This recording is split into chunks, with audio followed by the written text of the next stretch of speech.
ತಿಂಗಳಿಂದ 2 ವರ್ಷ ಆ ವೀನಿಂಗ್ ಟೈಮ್, ಕಾಂಪ್ಲಿಮೆಂಟ್ರಿ ಫೀಡ್ ಟೈಮಲ್ಲಿ ನಾವು ಮ್ಯಾಕ್ರೋನ್ಯೂಟ್ರಿಯೆಂಟ್ಸ್ ಆ್ಯಂಡ್ ಮೈಕ್ರೋನ್ಯೂಟ್ರಿಯೆಂಟ್ಸ್ ಎರಡು ಬಗ್ಗೆ we have to give importance. ಎಷ್ಟೊಂದು ತಾಯಿ ಹತ್ರ ನಾನು ಮಾತಾಡ್ತೀನಿ, ನೀವೇನೇನು ಕೊಟ್ಟಿದ್ದೀರಾ ನಿಮ್ಮ ಮಗುಗೆ? ಅವ್ರು ಹೇಳ್ತಾರೆ, ಕೊಟ್ಟಿದ್ದೀವಿ ಮ್ಯಾಮ್, ಕೊಡ್ತಾ ಇದ್ದೀವಿ, ಬನಾನಾ ಕೊಡ್ತೀವಿ, ಕ್ಯಾರೆಟ್ ಕೊಡ್ತೀವಿ. ಓಕೆ, ಅದಾದಮೇಲೆ ಈಗ ನಾವು ನೋಡೋದು ಮೋಸ್ಟ್ ಕಾಮನ್ ಪ್ರಾಬ್ಲಮ್ ಏನಂದರೆ ಹೊಟ್ಟೆ ನೋವು. ಎಸ್ಪೆಷಲಿ ಈ ನಡುವೆ ನಾವು ತುಂಬ ಮಕ್ಕಳಲ್ಲಿ ಈ ಕಾನ್ಸ್ಟಿಪೇಷನ್ ನೋಡ್ತಾ ಇದ್ದೀವಿ. Biscuits are the world's worst food ನನ್ನ ಪ್ರಕಾರ. ICMR, Indian Council for Medical Research, 2025 ನೀಟಾಗಿ ನಮಗೆ ಹೇಳಿದ್ದಾರೆ ಇಂಡಿಯಾದಲ್ಲಿ ನಾವು ಹೇಗೆ ತಿನ್ನಬೇಕು, ಡಯಾಬಿಟೀಸ್ನ ಹೇಗೆ ನಾವು ಕಂಟ್ರೋಲ್ ಮಾಡಬೇಕು, ಹೇಗೆ ಹೆಲ್ತಿಯಾಗಿರಬೇಕು ಅಂತ. ನಿಮ್ಗೆ ಒಂದು ವಿಷಯ ಗೊತ್ತಾ, ಇಂಡಿಯಾದಲ್ಲಿ 1 in 2 children have iron deficiency. ನಮ್ಮ ಹೇರ್ ಚೆನ್ನಾಗಿರ್ಬೇಕಂದ್ರೆ, ನಾವು ಚುರುಕಾಗಿರ್ಬೇಕಂದ್ರೆ, ನಮ್ಮದು ಮೆಮೊರಿ ಚೆನ್ನಾಗಿರ್ಬೇಕಂದ್ರೆ, ನಾವು ಆ್ಯಕ್ಟಿವ್ ಆಗಿರ್ಬೇಕಂದ್ರೆ ಎಷ್ಟೊಂದು body functions are related to micronutrients. So ನಾವು ಬರೀ ಕಾರ್ಬೋಹೈಡ್ರೇಟ್ ಮೇಲೆ ಗಮನ ಕೊಡ್ತೀವಿ, ಎಷ್ಟು ರೈಸ್ ತಿನ್ನಬೇಕು, ಎಷ್ಟು ಇಡ್ಲಿ ತಿನ್ನಬೇಕು, ಇನ್ನೊಂದು ಇಡ್ಲಿ ತಿನ್ನು ಅಂತ. ಬಟ್ ಪ್ರೋಟೀನ್ದು ಗಮನ ಇರಲ್ಲ. ಅವ್ರು ಸಾಲ್ಟ್ ಬಗ್ಗೆ ಹೇಳಲ್ಲ, ಅವರು ಶುಗರ್ ಬಗ್ಗೆ ಹೇಳಲ್ಲ, ಅವರು ಪಾಮ್ ಆಯಿಲ್ ಬಗ್ಗೆ ಹೇಳಲ್ಲ. ಅದಕ್ಕೆ ಇಟ್ ಫೂಲ್ಸ್ ಅಸ್. ಇದು ಹೆಲ್ತಿ ಆಗಿರೋದು, ಹೆಲ್ತಿ ಮಫಿನ್ ಅಂತ ನೀವು ಕೊಡ್ತೀರಾ? No, it is not healthy, you are cheating. ನಾವು ಲಂಚ್ ಬಾಕ್ಸ್ ಪ್ಯಾಕ್ ಮಾಡುವಾಗ ಯೋಚನೆ 2 ಕ್ವೆಶ್ಚನ್ಸ್ ಬರಬೇಕು. ಪಾಮ್ ಆಯಿಲ್ ಯಾಕೆ ಎಲ್ಲ ಇಂಡಸ್ಟ್ರಿ, ಎಲ್ಲ ಟಾಪ್ ಕಂಪನಿಯಿಂದ ಸ್ಮಾಲ್ ಕಂಪನಿವರೆಗೂ ಪಾಮ್ ಆಯಿಲೇ ಯೂಸ್ ಮಾಡ್ತಾರೆ? ಯಾಕಂದರೆ ಕಾರ್ಬೋಹೈಡ್ರೇಟ್, ಪ್ರೋಟೀನ್, ಫ್ಯಾಟ್ ಇದು ವೆರಿ ವೆರಿ ಇಂಪಾರ್ಟೆಂಟ್ ನಮ್ಮ ಗ್ರೋತ್ಗೆ.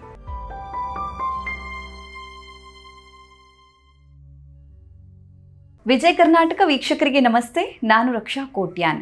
ನಾವು ಯಾವುದೇ ಒಂದು ಬೀಜವನ್ನು ಬಿತ್ತಿದ್ವಿ ಅಂತ ಹೇಳಿದ್ರೆ ಅದು ಗಿಡವಾಗಿ ಚೆನ್ನಾಗಿ ಬೆಳಿಬೇಕು ಅಂತ ಹೇಳಿದ್ರೆ ಅದಕ್ಕೆ ಪೋಷಕಾಂಶದ ಅಗತ್ಯ ಇದೆ. ಅದೇ ರೀತಿ ಮಕ್ಕಳಲ್ಲೂ ಕೂಡ ಪೋಷಕಾಂಶದ ಅಗತ್ಯ ತುಂಬಾ ಇದೆ ಅಂತಲೇ ಹೇಳ್ಬೋದು. ಯಾಕೆಂತ ಹೇಳಿದ್ರೆ ಬೆಳೆಯುವ ಟೈಮ್ನಲ್ಲಿ ಮಕ್ಕಳಿಗೆ ನ್ಯೂಟ್ರಿಷನ್ ತುಂಬಾ ಇಂಪಾರ್ಟೆಂಟ್ ಆಗಿರುತ್ತೆ. ಒಂದು ವೇಳೆ ಮಕ್ಕಳಲ್ಲಿ ಪೋಷಕಾಂಶದ ಕೊರತೆ ಆಯಿತು ಅಂತ ಹೇಳಿದ್ರೆ ಯಾವೆಲ್ಲ ಲಕ್ಷಣಗಳು ಕಂಡು ಬರುತ್ತೆ, ಹಾಗೇನೆ ಮಕ್ಕಳಿಗೆ ಆಹಾರದಲ್ಲಿ ಏನೆಲ್ಲ ಕೊಡಬೇಕಾಗತ್ತೆ, ಪೋಷಕರು ಈ ನಿಟ್ಟಿನಲ್ಲಿ ಯಾವೆಲ್ಲ ವಿಚಾರದ ಬಗ್ಗೆ ಗಮನ ಹರಿಸಬೇಕಾಗತ್ತೆ, ಈ ಎಲ್ಲ ವಿಚಾರದ ಬಗ್ಗೆ ಹೆಚ್ಚಿನ ಮಾಹಿತಿನ ತಿಳಿಸ್ಕೊಡೋದಕ್ಕೆ ಇವತ್ತು ನಮ್ಮ ಜೊತೆ ಇದ್ದಾರೆ doctor Supraja Chandrashekhar, senior children's ICU specialist, director and CEO of paediatric services, the hospital, Kanakapura road, Bangalore. Doctor, ಕಾರ್ಯಕ್ರಮಕ್ಕೆ ಸ್ವಾಗತ. ನಮಸ್ತೆ. ನಮಸ್ತೆ ಮ್ಯಾಮ್. ಮ್ಯಾಮ್, ಈಗ ಮಕ್ಕಳಲ್ಲಿ ಪೋಷಕಾಂಶದ ಕೊರತೆ ಬಗ್ಗೆ ನಾವಿತ್ತು ಮಾತಾಡ್ತಾ ಇದ್ವಿ, ಬಿಕಾಸ್ ತುಂಬಾ ಇಂಪಾರ್ಟೆಂಟ್ ಟಾಪಿಕ್ ಅಂತಲೇ ಹೇಳ್ಬೋದು. ಯಾಕಂತ ಹೇಳಿದ್ರೆ ನಾವು ಯೂಶಲಿ ದೊಡ್ಡವರಾದ್ಮೇಲೆ ಹೆಲ್ತ್ ಇಶ್ಯೂಸ್ ಬಗ್ಗೆ ಎಲ್ಲ ಮಾತಾಡ್ತೀವಿ, ಬಟ್ ಫ್ರಮ್ ದ ಬಿಗಿನಿಂಗ್ ಮಗು ಹುಟ್ಟಿದಾಗಿನಿಂದ ಕೂಡ ಮಗುವಿನ ಆರೈಕೆ ತುಂಬಾ ಮುಖ್ಯ ಆಗಿಬಿಡುತ್ತೆ. ಯಾಕಂತ ಹೇಳಿದ್ರೆ 2-3 ವರ್ಷ ಆದಮೇಲೆ ಅಯ್ಯೋ ಮಗು ಹುಷಾರು ತಪ್ಪಿತು ಅಂತ ಆಸ್ಪತ್ರೆ ಹೋಗೋ ಬದಲು ಅದಕ್ಕಿಂತ ಮುಂಚೆನೇ ಪ್ರಿವೆಂಟ್ ಮಾಡೋದು ಇಂಪಾರ್ಟೆಂಟ್ ಆಗಿರುತ್ತೆ. ನಿಮ್ಮ ಪ್ರಾಕ್ಟೀಸಲ್ಲಿ ನೀವು ನೋಡಿರೋ ಹಾಗೆ ಮಕ್ಕಳಲ್ಲಿ ಯಾವೆಲ್ಲ ಪೋಷಕಾಂಶದ ಕೊರತೆ, ಇದರಿಂದ ಯಾವೆಲ್ಲ ನ್ಯೂಟ್ರಿಷನ್ ಡಿಫಿಷಿಯನ್ಸ್ ಅನ್ನೋದು ಪ್ರಿವೆಂಟ್ ಮಾಡುತ್ತೆ, ಸೊ ಅದ್ರ ಬಗ್ಗೆ ಕೂಡ ಗೊತ್ತಾದರೆ ಇನ್ನೂ ಬೆಸ್ಟ್ ಅಂತ. ಓಕೆ, ನಾವು ನ್ಯೂಟ್ರಿಷನಲ್ ಡೆಫಿಷಿಯನ್ಸಿ ಹೇಳಿದಾಗ ನಮಗೆ 2 ಟೈಪ್ ಆಫ್ ನ್ಯೂಟ್ರಿಯೆಂಟ್ಸ್ ಬರುತ್ತೆ. ಒಂದು ಮ್ಯಾಕ್ರೋನ್ಯೂಟ್ರಿಯೆಂಟ್ಸ್, ಒಂದು ಮೈಕ್ರೋನ್ಯೂಟ್ರಿಯೆಂಟ್ಸ್ ಅಲ್ವಾ? ಮ್ಯಾಕ್ರೋನ್ಯೂಟ್ರಿಯೆಂಟ್ಸ್ ಅಂದರೆ ಕಾರ್ಬೋಹೈಡ್ರೇಟ್, ಪ್ರೋಟೀನ್, ಫ್ಯಾಟ್. ಇದು ವೆರಿ ವೆರಿ ಇಂಪಾರ್ಟೆಂಟ್ ನಮ್ಮ ಗ್ರೋತ್ಗೆ. ಮೈಕ್ರೋನ್ಯೂಟ್ರಿಯೆಂಟ್ಸ್ ಅಂದರೆ ಅದು ಸೈಲೆಂಟ್, ಅದು ಹಿಡನ್, ನಮಗೆ ಕಣ್ಣಿಗೆ ಕಾಣಲ್ಲ, ಬಟ್ ಅತಿ ಮುಖ್ಯ. ನಮ್ಮ ಹೇರ್ ಚೆನ್ನಾಗಿರ್ಬೇಕಂದ್ರೆ, ನಾವು ಚುರುಕಾಗಿರ್ಬೇಕಂದ್ರೆ, ನಮ್ಮದು ಮೆಮೊರಿ ಚೆನ್ನಾಗಿರ್ಬೇಕಂದ್ರೆ, ನಾವು ಆ್ಯಕ್ಟಿವ್ ಆಗಿರ್ಬೇಕಂದ್ರೆ ಎಷ್ಟೊಂದು body functions are related to micronutrients. Okay, macronutrients ಅಂದರೆ ಬರೀ ವೆಯ್ಟ್, ಹೈಟ್ ಬರೋದು ಆ ಥರ. ಓಕೆ, ಸೊ ಮಕ್ಕಳಲ್ಲಿ ನಾವು ಇವಾಗ 6 ತಿಂಗಳಿಂದ 2 ವರ್ಷ ಆ ವೀನಿಂಗ್ ಟೈಮ್, ಕಾಂಪ್ಲಿಮೆಂಟ್ರಿ ಫೀಡ್ ಟೈಮಲ್ಲಿ ನಾವು ಮ್ಯಾಕ್ರೋನ್ಯೂಟ್ರಿಯೆಂಟ್ಸ್ ಆ್ಯಂಡ್ ಮೈಕ್ರೋನ್ಯೂಟ್ರಿಯೆಂಟ್ಸ್ ಎರಡು ಬಗ್ಗೆ we have to give importance. So ನಾನು ಇವಾಗ ಹೇಳಿದ್ದೀನಿ ರಾಗಿ ಸರಿಯಿಂದ ರೈಸ್, ದಾಲ್, ಕಿಚಡಿ ಇದೆಲ್ಲ ಹೇಗೆ ಕೊಡಬೇಕು ಅಂತ. ಹೌದು. ಕಾರ್ಬೋಹೈಡ್ರೇಟ್ ತುಂಬಾ ಇಂಪಾರ್ಟೆಂಟ್ ಚಿಕ್ಕ ಮಕ್ಕಳಲ್ಲಿ, ಲೆಸ್ ದೆನ್ 2 years, ಬಿಕಾಸ್ ಅವ್ರು ತುಂಬ ಎನರ್ಜೆಟಿಕ್ ಆಗಿರ್ತಾರೆ, ಅವ್ರದ್ದು ಗ್ರೋತ್ ಸ್ಪರ್ಟ್ ಆಗ್ತಾ ಇರುತ್ತೆ. ಸೊ ಈ ರಾಗಿ, ಗೋಧಿ, ರವೆ, ರೈಸ್ ಇವೆಲ್ಲ ವೆರಿ ಇಂಪಾರ್ಟೆಂಟ್. ಅದ್ರ ಜೊತೆ ಗ್ರೋತ್ ಆಗಬೇಕಂದ್ರೆ ಬಿಲ್ಡಿಂಗ್ ಬ್ಲಾಕ್ಸ್ ಇರಬೇಕು. ಸೊ ಪ್ರೋಟೀನ್ ಅಂಶನೂ ಇರಬೇಕು. ಅಂದರೆ ನಮ್ಮ ಬೇಳೆ, ಹಾಲು, ಪನ್ನೀರ್, ಚೀಸ್ ಇವೆಲ್ಲನೂ, ಮೊಳಕೆ ಕಾಳು, ಆ್ಯಂಡ್ ಕೆಲವರು ಎಗ್, ಚಿಕನ್ ಅದೆಲ್ಲ ಆಮೇಲೆ ಕೊಡ್ತಾರೆ 1 ವರ್ಷ ಆದಮೇಲೆ, ಅದೂ ವೆರಿ ಇಂಪಾರ್ಟೆಂಟ್. ಫ್ಯಾಟ್, ನ್ಯಾಚುರಲ್ ಆಗಿ ಫ್ಯಾಟ್ ನಮ್ಮದು ತುಪ್ಪ, ಎಣ್ಣೆ ಅದರಲ್ಲಿ ಇರುತ್ತೆ. ಕೆಲವು ಫ್ರೂಟ್ಸಲ್ಲಿ ಅವೊಕಾಡೋ, ಫಿಶ್, ಚಿಕನ್ ಇದರಲ್ಲೆಲ್ಲ ಫ್ಯಾಟ್ ಇರುತ್ತೆ. So these in the right quantity ಅದು ಇಂಪಾರ್ಟೆಂಟ್ ಆಗಿರುತ್ತೆ. ಮೈಕ್ರೋನ್ಯೂಟ್ರಿಯೆಂಟ್ಸ್ ಮೇನ್ಲಿ ಫ್ರೂಟ್ಸ್ ಆ್ಯಂಡ್ ವೆಜಿಟಬಲ್ಸಲ್ಲಿ. ಓಕೆ. ಸೊ ನಾವು ತರಕಾರಿ ಹಣ್ಣುಗಳು ಕೊಡಲೇಬೇಕು. ಎಷ್ಟೊಂದು ತಾಯಿ ಹತ್ರ ನಾನು ಮಾತಾಡ್ತೀನಿ, ನೀವೇನೇನು ಕೊಟ್ಟಿದ್ದೀರಾ ನಿಮ್ಮ ಮಗುಗೆ? ಅವ್ರು ಹೇಳ್ತಾರೆ, ಕೊಟ್ಟಿದ್ದೀವಿ ಮ್ಯಾಮ್, ಕೊಡ್ತಾ ಇದ್ದೀವಿ, ಬನಾನಾ ಕೊಡ್ತೀವಿ, ಕ್ಯಾರೆಟ್ ಕೊಡ್ತೀವಿ. ಓಕೆ, ಅದಾದಮೇಲೆ ಬನಾನಾ ಕೊಡ್ತೀವಿ, ಅಲ್ಲಿಗೆ ನಿಲ್ಲಿಸಿದ್ರು. ತಿನ್ನೋದಿಲ್ಲ ಮೇಡಮ್. ಯಾಕಂದರೆ ಅವ್ರ ಮೈಂಡಲ್ಲಿ ಇಡ್ಲಿ ತಿನ್ನಬೇಕು, ರಾಗಿ ತಿನ್ನಬೇಕು ಅಷ್ಟೇ. ಈ ಫ್ರೂಟ್ಸ್ ಎಲ್ಲ ಸೈಡ್, ಅದು ಅಷ್ಟು ಇಂಪಾರ್ಟೆಂಟ್ ಅಲ್ಲ, ಬಟ್ ಅದು ಅತಿ ಮುಖ್ಯ. ನಾವು ಆ ವಯಸ್ಸಲ್ಲಿ ಆ ತರಕಾರಿ ಮತ್ತು ಹಣ್ಣುದು ಅಭ್ಯಾಸ ಮಾಡಿದರೆ ಅದು ತುಂಬಾ ಒಳ್ಳೆಯದು. ಸೊ ಅದರಲ್ಲಿ ಮೈಕ್ರೋನ್ಯೂಟ್ರಿಯೆಂಟ್ಸ್ ಇದೆ. ಮೈಕ್ರೋನ್ಯೂಟ್ರಿಯೆಂಟ್ಸ್ ಅಂದರೆ ಏನು? ನಮ್ಮ ಅಯರ್ನ್, ಅದು ಮಿನರಲ್ಸ್ ಅಂತ ಹೇಳ್ತೀವಿ. Iron, zinc, vitamin D, vitamin A, ಇವೆಲ್ಲ ಈಚ್ ಒನ್ ಒಂದೊಂದು ಫಂಕ್ಷನ್, ಪ್ರತಿಯೊಂದು ಕೂಡ ತುಂಬಾನೇ ಮುಖ್ಯವಾಗಿರುತ್ತೆ. ನಮ್ಮ ಇಮ್ಯುನಿಟಿಗೆ, ನಮ್ಮ ಶಕ್ತಿಗೆ, ನಮ್ಮ ಓವರ್ ಆಲ್ ಹೆಲ್ತ್ಗೆ, ಅನೀಮಿಯಾಗೆ, ಇದೆಲ್ಲ ವೆರಿ ಇಂಪಾರ್ಟೆಂಟ್. ಓಕೆ ಡಾಕ್ಟರ್, ಈಗ ನಿಮ್ಮ ಎಕ್ಸ್ಪೀರಿಯನ್ಸಲ್ಲಿ ಕಾಮನ್ ಆಗಿ ನಿಮ್ಮ ಹಾಸ್ಪಿಟಲ್ಗೆ ಅಥವಾ ಕ್ಲಿನಿಕ್ಕಿಗೆ ಯಾವ ರೀತಿಯಾದಂಥ ಪ್ರಾಬ್ಲಮ್ಸ್ ಇಟ್ಕೊಂಡು ಪೇರೆಂಟ್ಸ್ ಬರ್ತಾರೆ ಮಕ್ಕಳಿಗೆ? ಯಾಕಂದರೆ ಈಗ ನೀವು ಹೇಳ್ದಂಗೆ ತುಂಬ ಪೇರೆಂಟ್ಸ್ ಮಿಸ್ಟೇಕ್ ಮಾಡ್ತಾ ಇದ್ದಾರೆ. ಸೊ ಕರೆಕ್ಟಾಗಿ ನೀವು ಹೇಳಿರೋ ಥರ ಫುಡ್ಡನ್ನು ಎಲ್ಲ ಪೇರೆಂಟ್ಸ್ ಕೊಡ್ತಾ ಇಲ್ಲ. ಬಟ್ ಒನ್ ಫೈನ್ ಡೇ ಅವರಿಗೆ ಪ್ರಾಬ್ಲಮ್ ಆದಾಗ ಹಾಸ್ಪಿಟಲ್ ಬಂದಾಗ ಹೇಳ್ತಾರೆ ಈ ಥರ ಆಗಿದೆ ಮಗುಗೆ ಅಂತ. ಸೊ ಕಾಮನ್ ಆಗಿ ಮಕ್ಕಳಲ್ಲಿ ಯಾವೆಲ್ಲ ಪ್ರಾಬ್ಲಮ್ಸ್ ಇತ್ತೀಚಿನ ದಿನಗಳಲ್ಲಿ ನೀವು ನೋಡ್ತಾ ಇದ್ದೀರಾ ನಿಮ್ಮ ಎಕ್ಸ್ಪೀರಿಯನ್ಸಲ್ಲಿ ಅಂತ? ಶೋರ್. ಓಕೆ, ಈಗ ನಾವು ನೋಡೋದು ಮೋಸ್ಟ್ ಕಾಮನ್ ಪ್ರಾಬ್ಲಮ್ ಏನಂದರೆ ಹೊಟ್ಟೆ ನೋವು. ಇದು ಸ್ಕೂಲ್ ಏಜ್ ಚೈಲ್ಡಲ್ಲಿ ಅವ್ರು ಬಂದು ಹೇಳ್ತಾರೆ, ಮೇಡಮ್ ಹೊಟ್ಟೆ ನೋವಿದೆ, ನಾವು ಈ ಕಡೆ ಒಂದು ಸ್ಕ್ಯಾನ್ ಮಾಡಿದ್ದೀವಿ, ಆ ಸ್ಕ್ಯಾನ್ ಮಾಡಿದ್ದೀವಿ, ಯೂರಿನ್ ಟೆಸ್ಟ್ ಮಾಡಿದ್ದೀವಿ. ಆಯ್ತಮ್ಮ, ಏನು ಬಂತು? ಏನೂ ಇಲ್ಲ ಮ್ಯಾಮ್, ಎಲ್ಲ ನಾರ್ಮಲಾಗಿ ಬಂದಿದೆ, ಆದರೆ ಮಗುದು ಹೊಟ್ಟೆ ನೋವಂತೂ ಇದೆ ಆ್ಯಂಡ್ ಸ್ಕೂಲ್ ಹೋಗಲ್ಲ ಅಂತ ಹೇಳಿತ್ತು, ಊಟ ಮಾಡಲ್ಲ ಅಂತ ಹೇಳಿದೆ. ಆವಾಗ ನಾನು ಒಂದೇ ಮೇನ್ ಕ್ವೆಶ್ಚನ್ ನಾನು ಏನು ಕೇಳ್ತೀನಿ ಅಂದರೆ, ಆಯಿತು, ನಿಮ್ಮ ಡಯಟ್ ಬಗ್ಗೆ ನೀವು ಹೇಳಿ ಆ್ಯಂಡ್ ಎಷ್ಟು ಸತಿ ಮಗು ಮೋಷನ್ ಆಗುತ್ತೆ ಅಂತ ಹೇಳಿ. ಅವಾಗ ಹೇಳಿದೆ, ಮೋಷನ್ ಮಾಡ್ತೀನಲ್ವಪ್ಪ. ಅದು ತಾಯಿಗೆ ಗೊತ್ತಾಗಲ್ಲ ಅವ್ನು ಮೋಷನ್ ಮಾಡಿದನಾ ಇಲ್ವಾ ಅಂತ. ಮಾಡ್ತಾನೆ ಅವನು, ಒಂದು ದಿವಸ ಬಿಟ್ಟು ಒಂದು ದಿವಸ ಅಂತ. ಅದು ಕರೆಕ್ಟಾ? ಇಟ್ಸ್ ಓಕೆನಾ ಒಂದು ದಿವಸ ಬಿಟ್ಟು ಒಂದು ದಿವಸ ಮಾಡೋದು? ಇಲ್ಲ, ಇಲ್ಲ. ಅದನ್ನು ಮುಕ್ಕಿ ಮಾಡ್ತಾರೆ. ಹೌದು ಮೇಡಮ್, ಅರ್ಧ ಗಂಟೆ ಕೂತ್ಕೊತಾನೆ ಅವನು, ಮಾಡೋದೇ ಇಲ್ಲ. ಬಾ ಅಂತ ಕೇಳಿದರೆ ಸ್ಕೂಲ್ಗೆ ಲೇಟ್ ಆಗ್ತಾ ಇದೆ, ಬಟ್ ಮಗು ಬರ್ತಾ ಇಲ್ಲ. ಸೊ ಈ ಹೊಟ್ಟೆ ನೋವು ಪ್ರಾಬ್ಲಮ್ ಕಾಮನೆಸ್ಟ್ ಕಾಸ್ ಏನಂತಂದರೆ ನಮ್ಮ junk food, fibre less food ಅಂತ ಹೇಳ್ತೀವಿ. ನಾರು ತುಂಬಾ ಇಂಪಾರ್ಟೆಂಟ್. ಕಾನ್ಸ್ಟಿಪೇಷನ್ ಅಂದರೆ ಮಲಬದ್ಧತೆ. ವಾವ್. ಸೊ ಹೌದು, ಮೆಡಿಕಲ್ ವರ್ಡ್ಸಲ್ಲಿ ನಾವು ಕಾನ್ಸ್ಟಿಪೇಷನ್ ಅಂತ ಹೇಳ್ತೀವಿ. ಅಂದರೆ ಮೋಷನ್ ಗಟ್ಟಿಯಾಗಿ ಬರೋದು, ಮೋಷನ್ ದಿನ ಬರೋದಿಲ್ಲ ಆ್ಯಂಡ್ ನಾವು ಕಷ್ಟಪಡಬೇಕು. ಆ್ಯಂಡ್ ಕೆಲವರಿಗೆ ಕಾಂಪ್ಲಿಕೇಶನ್ಸ್ನೂ ಆಗುತ್ತೆ, ಲೈಟಾಗಿ ಬ್ಲಡ್ ಬರುತ್ತೆ, ಅಲ್ಲಿ ನೋವಾಗುತ್ತೆ. ಆ ನೋವಾಗೋದ್ರಿಂದ ಅವರು ಮಾಡೋದೇ ಇಲ್ಲ, ಕರ್ಟನ್ ಹಿಂದೆ ಹೋಗ್ಬಿಟ್ಟು ನಿಂತ್ಕೊತಾರೆ, ನಾನು ಮಾಡಲ್ಲ, ನನಗೆ ಬರೋದಿಲ್ಲ ಅಂತ ಹೇಳಿ. ಇದರಿಂದ ಭಾಳಷ್ಟು ಪ್ರಾಬ್ಲಮ್ಸ್ ಬರುತ್ತೆ. ಸೊ ಇದು ಯಾಕೆ ಬರ್ತಾ ಇದೆ? ಎಸ್ಪೆಷಲಿ ಈ ನಡುವೆ ನಾವು ತುಂಬ ಮಕ್ಕಳಲ್ಲಿ ಈ ಕಾನ್ಸ್ಟಿಪೇಷನ್ ನೋಡ್ತಾ ಇದ್ದೀವಿ. ಸೊ ಎಲ್ಲರೂ ಅಂದ್ಕೊಳ್ತೀವಿ ದ್ಯಾಟ್ ನೀರು ಕುಡಿದಿದ್ರೆ ಚೆನ್ನಾಗಿ ಮೋಷನ್ ಬರುತ್ತೆ ಅಂತ. ಇಲ್ಲವೇ ಇಲ್ಲ. ನೀರು ಅಲ್ಲ, ನಾರು ಬೇಕು ನಮಗೆ. ನಾರು ಇದ್ರೇ ಮೋಷನ್ ಈಸಿಯಾಗಿ ಬರುತ್ತೆ. ನಾರು ಎಲ್ಲಿಂದ ಸಿಗುತ್ತೆ? ತರಕಾರಿ ಮತ್ತು ಹಣ್ಣು. ಅದು ವೆರಿ ವೆರಿ ಇಂಪಾರ್ಟೆಂಟ್. ಇವಾಗ ನಾನು ಡಯಟ್ ಕೂತ್ಕೊಂಡು ಕೇಳಿದರೆ, ಓಕೆ ನೀವು ಹೇಳಿ ಏನೇನು ಮಗು ತಿನ್ನುತ್ತೆ ಅಂತ. ಅದು ತಿಂತಾ ಇದ್ದಾನೆ ಮೇಡಮ್, ಪರವಾಗಿಲ್ಲ. ಬೆಳಗ್ಗೆ ಏನು ತಿಂತಾನೆ? ಇಡ್ಲಿ ದೋಸೆ. ಇಡ್ಲಿ ಜೊತೆ ಏನು? ಸಮ್ಟೈಮ್ಸ್ ಸ್ವಲ್ಪ ಸಕ್ಕರೆ ತುಪ್ಪ, ಇಲ್ಲಾದರೆ ಒಂಚೂರು ಚಟ್ನಿ, ಜಸ್ಟ್ ಹಾಗೆ ಅದ್ದಿ ತಿಂತಾರೆ. ಹೌದು, ಕೆಲವರು ದೋಸೆನ ಸಕ್ಕರೆ ಇಲ್ಲದ್ ಬಿಟ್ಟು ತಿಂತಾರೆ. ಹೌದು, ಮಕ್ಕಳಲ್ಲಿ ಜಾಸ್ತಿ ಆ ಪ್ರಾಕ್ಟೀಸ್ ಇರುತ್ತೆ. ಇಲ್ಲಾದರೆ ಜೇನುತುಪ್ಪ, ಇಲ್ಲಾದರೆ ಟೊಮ್ಯಾಟೊ ಕೆಚಪ್, ಅದು ತಿಂತಾರೆ. ಓಕೆ, ಅದಾದಮೇಲೆ ಲಂಚ್ ಬಾಕ್ಸಲ್ಲಿ ನಾವು ಕಳಿಸ್ತೀವಿ ಮೇಡಮ್, ಪುಳಿಯೋಗರೆ ಕಳಿಸ್ತೀವಿ, ಇಲ್ಲಾದರೆ ಪಲಾವ್ ಕಳಿಸ್ತೀವಿ, ಇಲ್ಲಾದರೆ ಉಪ್ಪಿಟ್ಟು. ಆಯಿತು, ಬೇರೆ ಏನಾದರೂ ಕಳಿಸ್ತೀರಾ? ಅಷ್ಟೇ. ನೀರು ಕುಡಿತಾನೆ.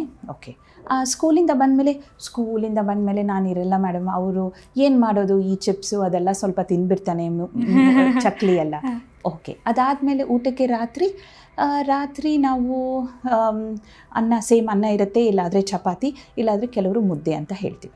ಓಕೆ, ನೀವೇ ಹೇಳಿ, ಈ ಡಯಟಲ್ಲಿ ಎಲ್ಲಿದೆ ನಾರು? ಇಡ್ಲಿ ದೋಸೆದಲ್ಲಿ ಮೇಯ್ನ್ಲಿ ಕಾರ್ಬೋಹೈಡ್ರೇಟ್ ಇದೆ, ನಾರಿನಂಶ ಇಲ್ಲ.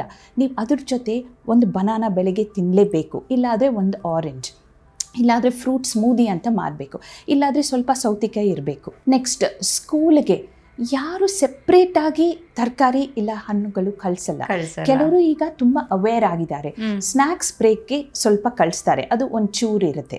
ಬಟ್ ಮಧ್ಯಾಹ್ನ ಟೈಮಲ್ಲಿ ಮತ್ತೆ ಬರೀ ಕಾರ್ಬೋಹೈಡ್ರೇಟ್, ಬರೀ ಒಂದು ರೈಸ್ ಐಟಮ್ ಇರುತ್ತೆ, ಪುಳಿಯೋಗರೆ, ರೈಸ್ ಬಾತ್ ಇವೆಲ್ಲ.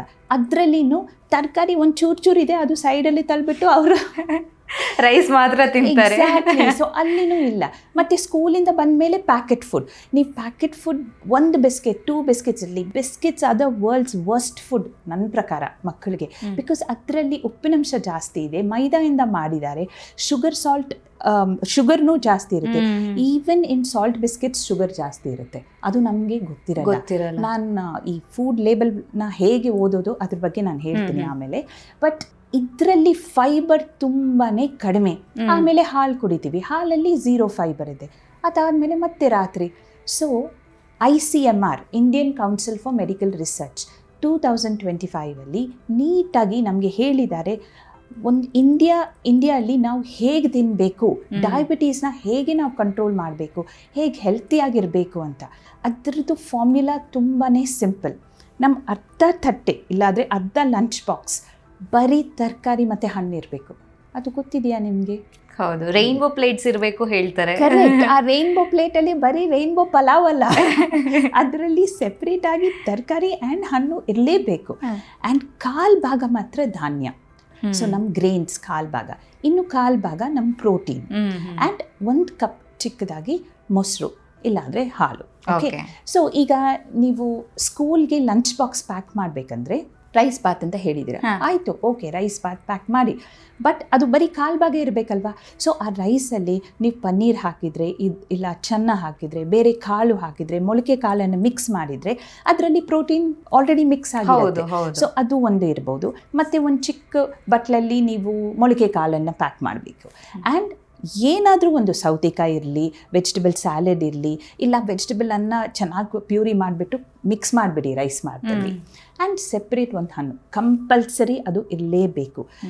ಮೊಸರು ಬೇಕಂದರೆ ಮೊಸರು ಬಜ್ಜಿ, ಇಲ್ಲಾಂದರೆ ಪ್ಲೇನ್ ಮಜ್ಜಿಗೆ ಒಂದು ಬಾಟ್ಲಲ್ಲಿ ಕಳಿಸ್ಬೋದು. ಈ ಥರ ಊಟ ಮಾಡಿದರೆ ಎಷ್ಟು ಫೈಬರ್ ಸಿಗುತ್ತೆ, ಆವಾಗ ನಮಗೆ ಈ ಕಾನ್ಸ್ಟಿಪೇಷನ್ ಪ್ರಾಬ್ಲಮ್ ಇರೋದಿಲ್ಲ. ಸೊ ಕಮಿಂಗ್ ಬ್ಯಾಕ್, ಫಸ್ಟ್ ನೀವು ಕೇಳಿದ್ರಲ್ವಾ ಏನು ಕಾಮನ್ ಆಗಿ ನಾನು ಪ್ರಾಬ್ಲಮ್ ನೋಡೋದು, ಫಸ್ಟ್ ಇಸ್ ಟಮಿ ಪೇನ್, ಹೊಟ್ಟೆ ನೋವಿನ ಸಮಸ್ಯೆ ಬರುತ್ತೆ. ಎಕ್ಸಾಕ್ಟ್ಲಿ. ಸೊ ಈಗ ನಮಗೆ ಗೊತ್ತಿರುತ್ತೆ ದಟ್ ಹೊಟ್ಟೆ ನೋವು ಬರೋದು ಇದು ಮೋಸ್ಟ್ಲಿ ಫೈಬರ್ ಕಡಿಮೆ ಇರೋದ್ರಿಂದ, ನಾರಿನಂಶ ಕಡಿಮೆ ಇರೋದ್ರಿಂದ. ಅದಕ್ಕೋಸ್ಕರ ನಾವು ಏನು ತಿಂತೀವೋ ಅದು ಫೆವಿಕಾಲ್ ಥರ ಹೋಗಿ ಅಲ್ಲಿ ಹಂಚ್ಕೊಳುತ್ತೆ. ಅದು ಪ್ರತಿ ಸತಿ ಅದು ಮೂವ್ ಮಾಡುತ್ತೆ ಕಲ್ಲು ಒಳಗಡೆ. ಆವಾಗ ಆ ಮೂವ್ಮೆಂಟಿಂದ ಹೊಟ್ಟೆ ನೋವು ಬಿಟ್ಟು ಬರುತ್ತೆ. ಸೊ ಅದಕ್ಕೆ ಮಗುಗೆ ಕಂಫರ್ಟಬಲ್ ಇರಲ್ಲ. ಆ್ಯಂಡ್ ಊಟ ಮಾಡಿದ ನಂತರನೂ ಆ ಪೇಯ್ನ್ ಇರುತ್ತೆ, ಮತ್ತು ಮೋಷನ್ ಆದಮೇಲೆ ಸ್ವಲ್ಪ ಆರಾಮಾಗಿರುತ್ತೆ. ಸೊ ಹಾಗಾಗಿ ನಾವು ನಾರಿನಂಶ ಜಾಸ್ತಿ ಮಾಡಿದರೆ ಅವ್ರು ಈಸಿಯಾಗಿ ಮೋಷನ್ ಪಾಸ್ ಮಾಡ್ತಾರೆ. So this is 1 common problem, diet related problem ನಾನು ನೋಡ್ತೀನಿ. ಓಕೆ. ಎರಡನೇದು ಪ್ರಾಬ್ಲಮ್ ಅಂದರೆ ಅವ್ರು ಹೇಳ್ತಾರೆ, ಮಗು ಯಾವಾಗಲೂ ಟಯರ್ಡ್ ಆಗುತ್ತೆ ಮ್ಯಾಮ್, ಸ್ಕೂಲಿಂದ ಬಂದ ತಕ್ಷಣ ನಿದ್ದೆ ಮಾಡಬೇಕು ಅಂತ, ಎಲ್ಲೂ ಕೆಳಗಡೆ ಹೋಗಲ್ಲ, ಆಟ ಆಡೋಕ್ಕೆ ಹೋಗಲ್ಲ, ಆ್ಯಂಡ್ ಓದ್ತಾನೆ ಬಟ್ ನೆಕ್ಸ್ಟ್ ಡೇ ಎಲ್ಲ ಮರ್ತೋಗ್ಬಿಡ್ತಾನೆ. ಸೊ ಇದು ಏನಿರ್ಬೋದು? ನ್ಯೂಟ್ರಿಷನ್ ಡೆಫಿಷಿಯನ್ಸಿ ಇರ್ಬೋದು, ಐರನ್ ಡೆಫಿಷಿಯನ್ಸಿ. ನಿಮಗೆ ಒಂದು ವಿಷಯ ಗೊತ್ತಾ, ಇಂಡಿಯಾದಲ್ಲಿ 1 in 2 children have iron deficiency. ಅಂದರೆ ಒಂದು ಕ್ಲಾಸಲ್ಲಿ ಒಂದು 10 ಮಕ್ಕಳು ಇದ್ದರೆ ಅದರಲ್ಲಿ 5 ಜನಕ್ಕೆ ಆಲ್ರೆಡಿ ಐರನ್ ಡೆಫಿಷಿಯನ್ಸಿ ಇದೆ. ಅಷ್ಟು ಕಾಮನ್. ಕಬ್ಬಿಣಾಂಶದ ಕೊರತೆ. ಎಸ್, ಕಬ್ಬಿಣಾಂಶದ ಕೊರತೆ ತುಂಬಾ ಕಾಮನ್ ನಮ್ಮ ದೇಶದಲ್ಲಿ. ಈ ಐರನ್ ಬಂದು ಒಂದು ಯಾವ ಕಲರ್, ಒಂದು ಗೊತ್ತಲ್ವಾ, ಅದು ಬ್ಲ್ಯಾಕಿಶ್ ಕಲರ್ ಇರುತ್ತೆ, ಕಪ್ಪಗಿರುತ್ತೆ ಕಬ್ಬಿಣ. ಅದು ಆಕ್ಸಿಜನ್ ಜೊತೆ ಒಂದು ರೆಡ್ಡಿಶ್ ಕಲರ್ ಆಗುತ್ತೆ. ಸೊ ಈ ಬ್ಲ್ಯಾಕಿಶ್ ಕಲರ್ ಕಬ್ಬಿಣ ಯಾವಾಗಲೂ ಡಾರ್ಕ್ ಕಲರ್ ಫುಡ್ ಐಟಮ್ಸಲ್ಲಿ ಇರುತ್ತೆ, ವೈಟ್ ಕಲರ್ ಫುಡ್ ಐಟಮ್ಸಲ್ಲಿ 0. ಈಗ ನಾವು ತಿನ್ನೋದು mainly idli, dosa, white rice, ಹಾಲು, ಮೊಸರು, ಮೈದಾ ಎಲ್ಲ ವೈಟ್ಸ್. ಸೊ ಇದರಲ್ಲಿ ಕಬ್ಬಿಣಾಂಶ 0. ಅದಕ್ಕೆ ನಮ್ಮ ಊಟದಲ್ಲಿ ಕಬ್ಬಿಣ ಭಾಳ ಕಡಿಮೆ. ಆ್ಯಂಡ್ ಅದಕ್ಕೆ ನಮಗೆ ಐರನ್ ಡೆಫಿಷಿಯನ್ಸಿ ವೆರಿ ಕಾಮನ್. ಈಗ ಐರನ್ ಯಾಕೆ ಅಷ್ಟು ಮುಖ್ಯ? ಯಾಕಂದರೆ ಐರನ್ ಪ್ರತಿಯೊಂದು ಸೆಲ್ಗೆ ಅದು ವೆರಿ ಇಂಪಾರ್ಟೆಂಟ್. ಮೋಸ್ಟ್ ಇಂಪಾರ್ಟೆಂಟ್ಲಿ ನಮ್ಮೆಲ್ಲರಿಗೂ ಗೊತ್ತಿರೋ ವಿಷಯ ಅಂದರೆ ರಕ್ತದಲ್ಲಿ ರೆಡ್ ಬ್ಲಡ್ ಸೆಲ್ ಅಂತ ಇರುತ್ತೆ. ಆ ರೆಡ್ನೆಸ್ ಬರುವುದು ಐರನ್ನಿಂದ. ರೆಡ್ ಬ್ಲಡ್ ಸೆಲ್ ಐರನ್ ಕಡಿಮೆ ಇರುವಾಗ ನಮ್ಮ ರೆಡ್ ಬ್ಲಡ್ ಸೆಲ್ನು ಸರಿಯಾಗಿ ಕೆಲಸ ಮಾಡಲ್ಲ. ಅದನ್ನು ನಾವು ಅನೀಮಿಯಾ ಅಂತ ಹೇಳ್ತೀವಿ. ಸೊ ಅದು ಹೀಮೋಗ್ಲೋಬನ್ ಅಂತ ಹೇಳ್ತೀವಿ. ಆ ಪ್ರೋಟೀನ್ ತುಂಬ ಕಡಿಮೆ ಇರುತ್ತೆ. ಅದರಿಂದ ನಮಗೆ ಸುಸ್ತಾಗುತ್ತೆ, ಎಸ್ಪೆಷಲಿ ಫೀಮೇಲ್ಸಲ್ಲಿ. ಯಾಕಂದರೆ ಪೀರಿಯಡ್ಸ್ ಬರುವಾಗ ಅಲ್ಲಿನೂ ಬ್ಲಡ್ ಲಾಸ್ ಆಗುತ್ತೆ. ಹೌದು. ತಾಯಿಗೆ ಇದು ಡೆಲಿವರಿ ಆದಮೇಲೆ ಅವ್ರಿಗೇನು ಅಯರ್ನ್ ಡೆಫಿಷಿಯನ್ಸಿ ತುಂಬಾ ಕಾಮನ್. ಸೊ ಅಯರ್ನ್ ಡೆಫಿಷಿಯನ್ಸಿ ಇದ್ದಾಗ ಸುಸ್ತು ಬರೋದು, ಆಟ ಆಡೋಕ್ಕೆ ಒಂಥರ ಇಚ್ಛೆ ಇರಲ್ಲ. ಆ್ಯಂಡ್ ಬಟ್ ಬರೀ ಹಿಮೋಗ್ಲೋಬಿನ್ದು ಪ್ರಾಬ್ಲಮ್ ಅಲ್ಲ ಅಯರ್ನಿಂದ ಮೆಮೊರಿನೂ important, IQ also important. So ನಾವು ಏನು ಓದ್ತೀವಿ, ನಾವೆಲ್ಲ ಯಾವ ಟ್ಯೂಷನ್ಗೆ ಹೋಗಬೇಕು, ಇದು ಫಸ್ಟ್ ರ್ಯಾಂಕು, ಅದು ಈ ಸ್ಕೂಲ್, ಅದೆಲ್ಲ ನೋಡ್ತೀವಿ. ಬಟ್ ಅಯರ್ನ್ ನೋಡಲ್ಲ.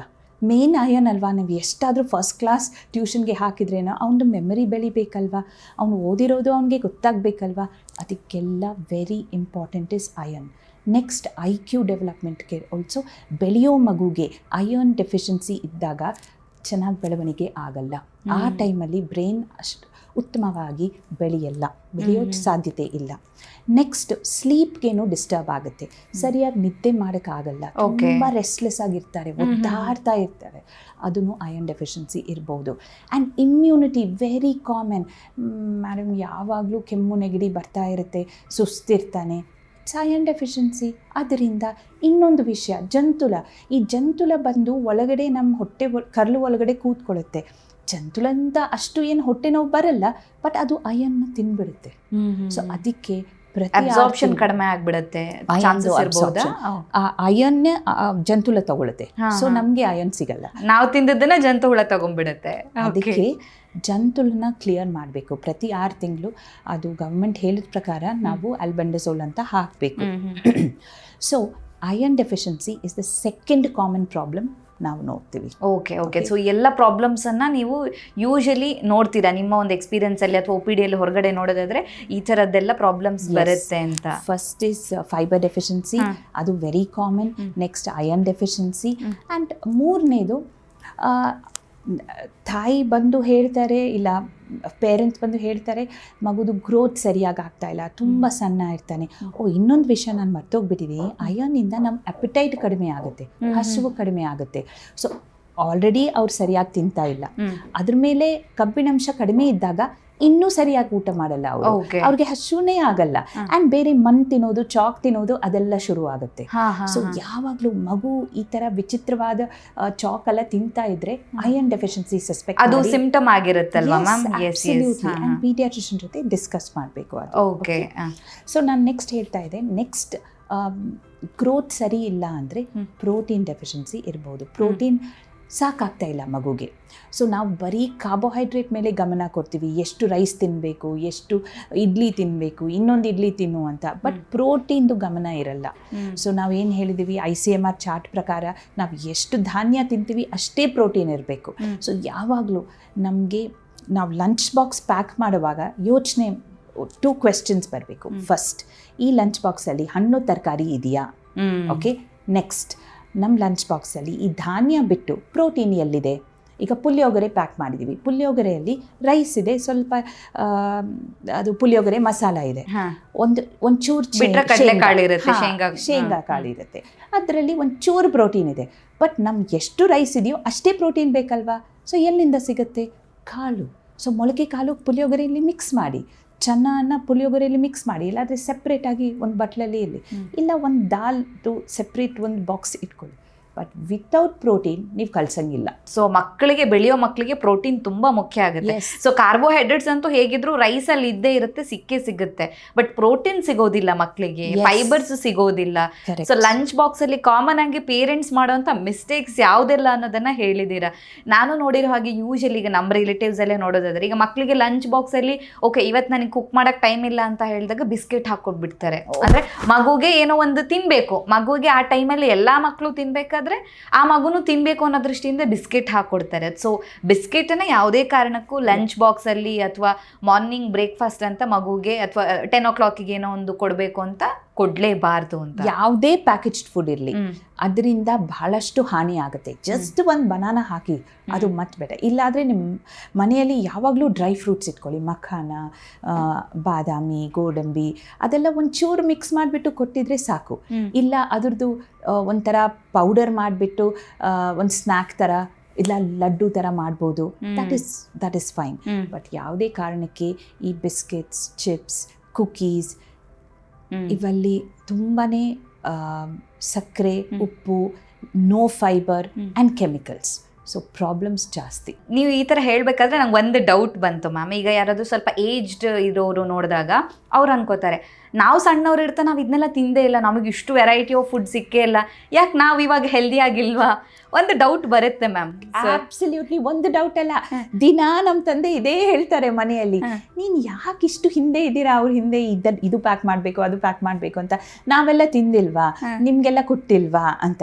ನಾನು ಹೇಳಿದೆ, ಡ್ಯಾಡಿ ನಮ್ಮ ಕಾಲದಲ್ಲಿ ನಾವು ಹೇಗೆ ಮಾಡಿದ್ದೀವಿ ಆ ಥರ ನಮ್ಮ ಮಕ್ಕಳು ಬೆಳೀತಾ ಇಲ್ಲ ಇವಾಗ. ಒಂದು ಸಿಂಪಲ್ ಕ್ವೆಶ್ಚನ್ ನಮ್ಮನ್ನು ಕೇಳ್ತೀವಿ.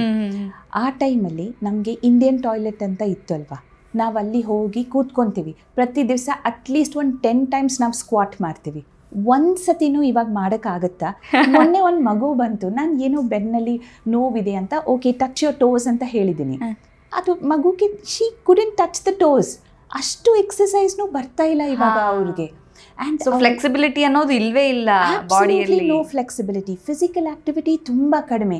ಅವ್ರು ಫಿಸಿಕಲ್ ಆಕ್ಟಿವಿಟಿ ಮಾಡಿದ್ರೇನು it is more with their hands ಆ ಥರ. ಆ ಫುಲ್ ಬಾಡಿ ಆಕ್ಟಿವಿಟಿ ಇಲ್ಲ.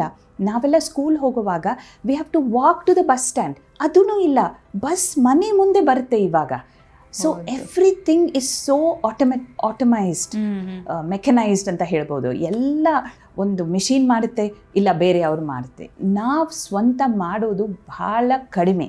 ಸೊ ಆವಾಗ ನಾವು ಹೆಂಗಿದ್ವಿ, ಇವಾಗ ನಾವು ಹೆಂಗಿದ್ದೀವಿ, ಕಂಪ್ಲೀಟ್ಲಿ ಡಿಫ್ರೆಂಟ್. ಸೊ ಆ ಟೈಮಲ್ಲಿ ನಾವು ಏನು ತಿಂತಿದ್ವಿ ದಟ್ ಈಸ್ ಆಲ್ಸೋ ಡಿಫ್ರೆಂಟ್. ನಾವು ಅದನ್ನು ಸೇಮ್ ಇಲ್ಲಿ ಕಂಪೇರ್ ಮಾಡೋಕ್ಕಾಗಲ್ಲ.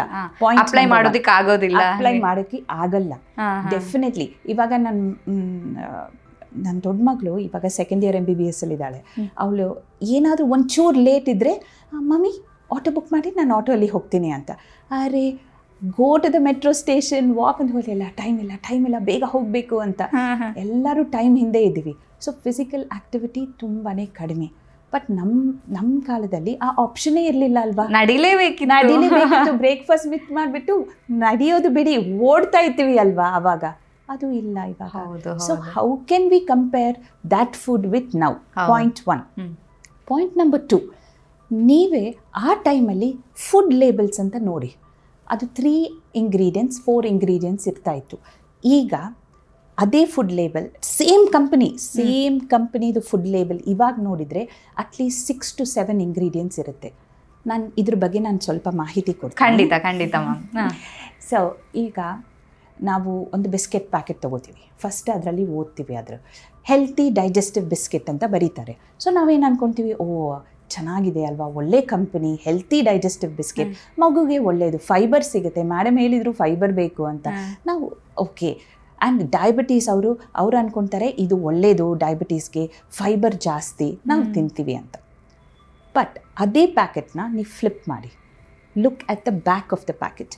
ಬ್ಯಾಕ್ ಆಫ್ ದ ಪ್ಯಾಕೆಟಲ್ಲಿ 2 things ನೀವು ನೋಡಬೇಕು.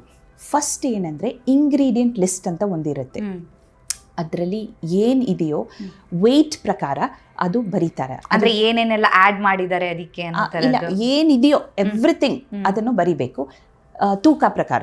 ಸೊ ಲಾರ್ಜೆಸ್ಟ್ ಕಂಟೆಂಟ್ ಫಸ್ಟ್ ಇರುತ್ತೆ, ಹೆವಿಯೆಸ್ಟ್ ಕಂಟೆಂಟ್, ಆಮೇಲೆ ಕಡಿಮೆ ಹಾಕಿರ್ತಾರೆ. ಎಸ್, ಅದರಲ್ಲಿ ಫಸ್ಟ್ 3 ingredients ಅತಿ ಮುಖ್ಯ. ಬಿಕಾಸ್ ಅದೇ ಮೇನ್ ಅಲ್ವಾ, ವೆಯ್ಟ್ ಬರೋದು ಅದರಿಂದ. ಹೌದು. ಸೊ ಆ ಫಸ್ಟ್ 3 ingredients ಅಲ್ಲಿ ಏನಾದರೂ ಜಂಕ್ ಇದ್ದರೆ ಅದು ಜಂಕ್ ಫುಡೇ ಆಗುತ್ತೆ. ಅದು ಅಟ್ಲೀಸ್ಟ್ ನಮಗೆ ಗೊತ್ತಾಗಬೇಕು.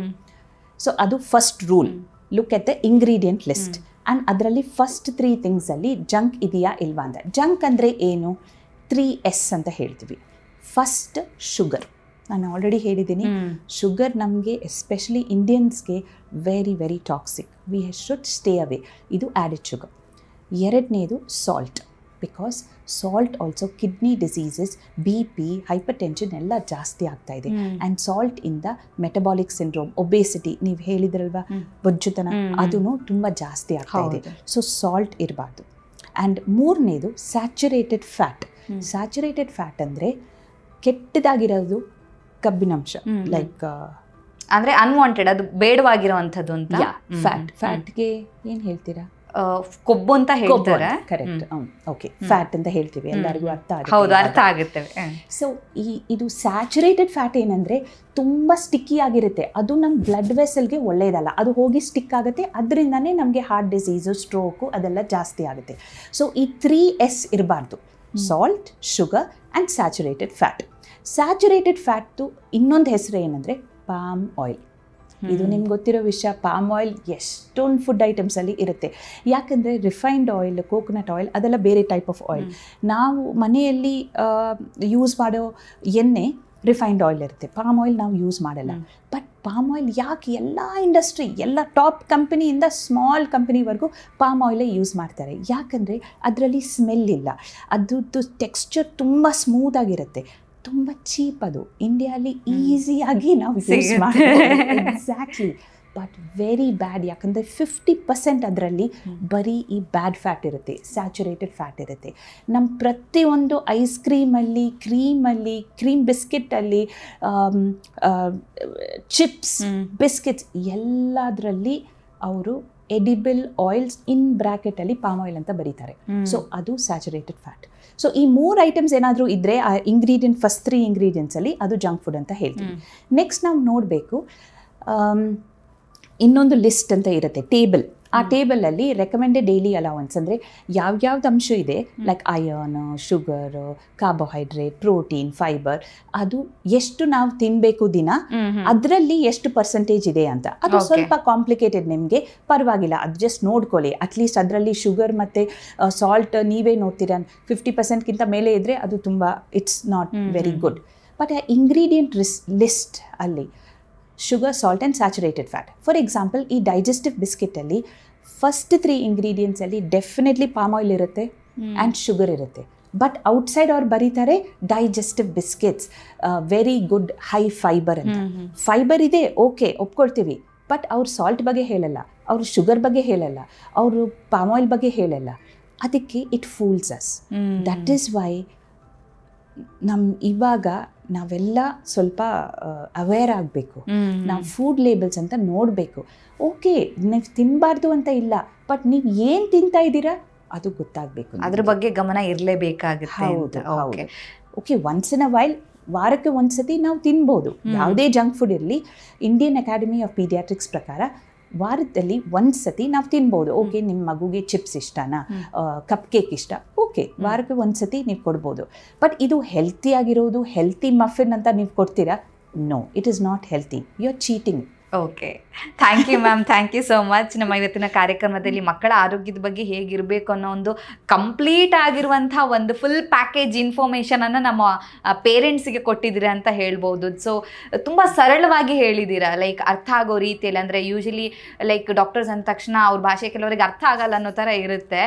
ಅಷ್ಟೊಂದು ಕಾಂಪ್ಲಿಕೇಶನ್ಸ್ ಏನೂ ಇರಲಿಲ್ಲ. ತುಂಬ ಸರಳವಾಗಿ ಹಾಗೆಯೇ ವಿವರವಾಗಿ ಒಂದು ಇನ್ಫಾರ್ಮೇಷನನ್ನು ನಮ್ಮ ಆಡಿಯನ್ಸ್ಗೆ ತಿಳಿಸ್ಕೊಟ್ಟಿದ್ದೀರಾ. ತುಂಬ ಧನ್ಯವಾದ ma'am. Thank you so much Raksha. Thank you so much VK Health. Thank you ma'am. ನಮ್ಮ ಇವತ್ತಿನ ಕಾರ್ಯಕ್ರಮದಲ್ಲಿ ಮಕ್ಕಳ ಆರೋಗ್ಯವನ್ನು ಯಾವ ರೀತಿಯಾಗಿ ನೋಡ್ಕೋಬೇಕಾಗತ್ತೆ, ಮಕ್ಕಳಲ್ಲಿ ಪೋಷಕಾಂಶದ ಕೊರತೆ ಬರ್ತಾ ಇದೆ ಅಂತ ಹೇಳಿದ್ರೆ ಅಲ್ಲಿ ಪೇರೆಂಟ್ಸ್ ಯಾವ ಮಿಸ್ಟೇಕ್ಸನ್ನು ಮಾಡ್ತಾ ಇದ್ದಾರೆ, ಸೊ ಮಕ್ಕಳ ಆಹಾರದ ತಟ್ಟೆಯಲ್ಲಿ ಏನು ಇರಬೇಕು ಏನು ಇರಬಾರ್ದು ಅನ್ನೋದ್ರ ಬಗ್ಗೆ ಡಾಕ್ಟರ್ ನಮಗೆ ಹೆಚ್ಚಿನ ಮಾಹಿತಿನ ತಿಳಿಸ್ಕೊಟ್ಟಿದ್ದಾರೆ. ಆರೋಗ್ಯಕ್ಕೆ ಸಂಬಂಧಿಸಿದಂಥ ಹೆಚ್ಚಿನ ವಿಡಿಯೋಗಳನ್ನು ನಮ್ಮ ವಿಜಯ ಕರ್ನಾಟಕ ಹೆಲ್ತ್ ಪೇಜ್ನಲ್ಲಿ ನೀವು ನೋಡಬಹುದು.